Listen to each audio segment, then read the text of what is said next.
Hello everyone मो Sushila educational channel को आपण मानक स्वागत। आज ए वीडियो रे भक्त कवि मधुसूदन राव द्वारा लिखित छबिड़ मधु वर्णबोध बहिर द्वितीय भाग पृष्ठ नंबर 23 रो पाठटी को आमे पढ़िबा एवं कठिन शब्द गुड़िकर अर्थ बुझिबा।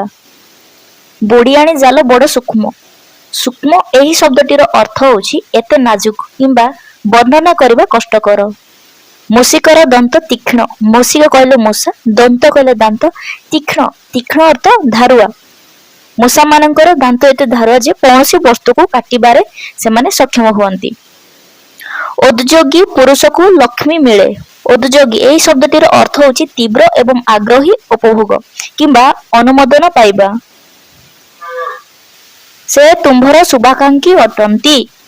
शुभाकांक्षी एही शब्दटीर अर्थ होछि कौनसी सफलता पाई प्रशंसा किंबा कौनसी विशेष अवसर शुभकामना प्रकाश करथुवा शब्द को शुभाकांक्षी कहंती। शरत काल चंद्र अतिशय उज्जवल दिशे। शरत काल कहले शरत ऋतु अतिशयर अर्थ होछि तीव्र उज्जवल दिशे। उज्जवल शब्द होछि प्रचुर आलोक देबा किंबा प्रतिफलित करिबा बा चमकदार जोटा हम कहूछे। ताहांकर महत्व विषय चिंता करो। महत्व शब्दटीर अर्थ होछि गुरुत्व बा अत्यंत गुरुत्वपूर्ण। शोकार्त लोकन को सांत्वना दियो। शोकार्त शब्दटीर अर्थ होछि समवेदना। तामाने विशेष करी मृत्यु अवसर जो लोक माने शोक अवस्था रे थांती सेमानकु शोकार्त लोक कहा जाय।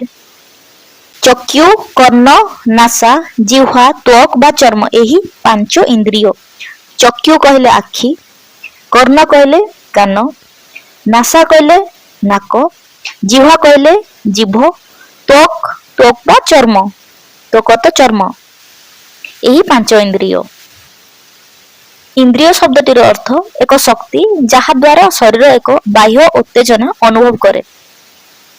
संध्या समय रे सन्यासी ध्यान करंती। सन्यासी में कहा कहबा साधारणतः दारिद्र्य पवित्रता एवं आज्ञाबहतार व्रत रखी बंची थिबा पुरुष मानकर एक धार्मिक सदस्य को आमे कहि थाउ सन्यासी। पिता कन्या संप्रदान कले। कन्या कन्या अर्थ झियो। संस्कृत शास्त्र रो चर्चा कर। से मूर्छित होई तळे पड़ी गले। मूर्छित शब्दटीर अर्थ मस्तिष्क को अस्थायी भाव रे पर्याप्त अम्लजान जोगाण न हेबारु अल्प समय चेताशून्य होई जांती। आर्द्र वस्त्र पिंधिब नाही तांको परी सज्जन दुर्लभ। सज्जन शब्दटीर अर्थ उत्तम व्यवहारी बा भलो आचरण रखिबा जोटा आमे नम्र बोली मध्य कहि थाउ। दुर्लभ दुर्लभ शब्दटीर अर्थ विरल। दक्षिण पार्श्व रे पीड़ा होई अछि। सर्व सुखर मूल स्वास्थ्य। अर्धरात्र समय रे मो उर्दू को अनाई चक्षुपूर्ण आकाश को देखिली। समय को निष्प्रयोजन कार्य रे नष्ट करिब नाही। निष्प्रयोजन एही शब्दटीर अर्थ अदरकारिता। विविध पाठ मस्तक देहर उत्तम अंग। मस्तक कहले मुंड। प्रति हस्त रे पांच आंगुली। हस्त कहले हाथ प्रतिटी हाथ रे पांचटी आंगुली। प्रति पाद रे पांच आंगुली। मनुष्यर दुईटी बाहु दुईटी हस्त दुईटी पाद दुईटी कर्ण दुईटी ओष्ठ। नासिका रे दुईटी रंध्र अछि। नासिका कहले नाक। ओदर रे पाकजंत्र अछि। ओदर कहले पेट। मस्तकरू पाद पर्यंत समस्त देह रे रक्त प्रवाहित हेउछि।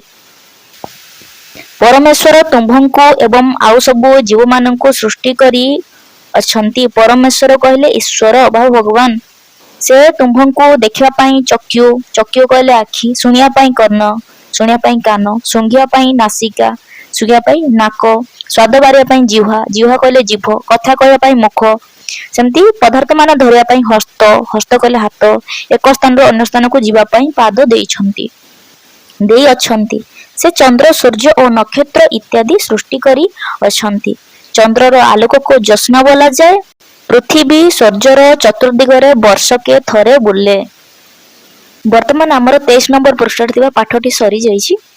यदि आज भिडियोटी आपको भल लगी भिडियोटी को लाइक शेयर करने सहित यदि आप प्रथम कर आम चैनल टी देखुं चैनल टी को जब सब्सक्राइब करना सब्सक्राइब कर दिंतु एजुकेशन रिलेटेड वीडियो देखिया पाई।